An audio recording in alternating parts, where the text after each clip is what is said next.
నేను మీ ఒగ్గు వినయ్, నాగర్కర్నూలు పార్లమెంట్ అభ్యర్థిని, విద్యార్థి రాజకీయ పార్టీ.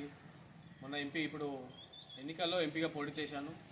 ఈరోజు నేను వచ్చే క్రమంలో నాగర్కర్నూలు నుంచి కల్వకుర్తి పోయే క్రమంలో ఇక్కడ సుద్దకల్ అనే గ్రామంలో, మండలం వచ్చేసి కల్వకుర్తి, ఈ ఊర్లో చూసుకున్నట్టయితే ఈరోజు నేను వచ్చే క్రమంలో చూస్తే ఇక్కడ మన ప్రాథమిక పాఠశాల వచ్చి శిథిలావస్థలో ఉన్నది. ఇక్కడ మరి దీన్ని ఇప్పటి వరకు ఇక్కడ నిల్చున్నటువంటి నాయకులు కానీ ఉన్నటువంటి ప్రభుత్వం కానీ ఇప్పటి వరకు ఉన్నతాధికారులు కూడా దీన్ని పట్టించుకుంటూ ఇలా శిథిలావస్థలోనే ఉంచారు. ఈరోజు వర్షాలు పడుతున్నాయి, చూస్తున్నాం మనం, ఎన్నో చూస్తున్నాం మనం.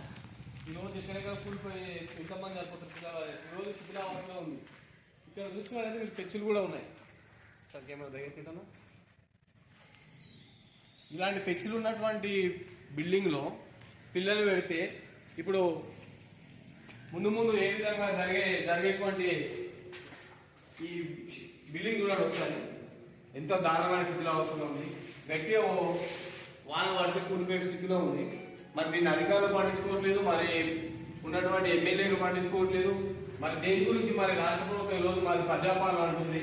ఒకసారి మీరు చూసుకున్నట్టయితే ఇంత ఘోరమైన స్థితిలో ఉన్నటువంటి స్కూల్ని ఈరోజు బాగు చేయాలని నేను ఈ రాష్ట్ర ప్రభుత్వాన్ని డిమాండ్ చేస్తున్నాను. ఇక్కడ ఉన్నటువంటి ఉన్నతాధికారులను కూడా నేను హెచ్చరిస్తున్నాను.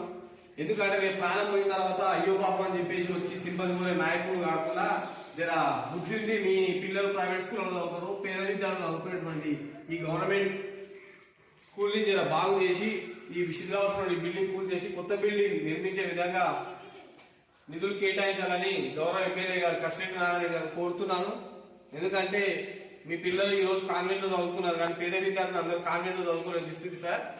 దయచేసి మీరు ఈరోజు ఎమ్మెల్యేగా గెలిచారు, దయచేసి మీరు అర్థం చేసుకొని ఈ ఉన్నటువంటి బిల్డింగ్ ని మరమ్మతులు కాకుండా కొత్త బిల్డింగ్ కట్టే విధంగా ప్రణాళికలు రూపొందించాలని ప్రతి ఒక్కరిని కోరుకు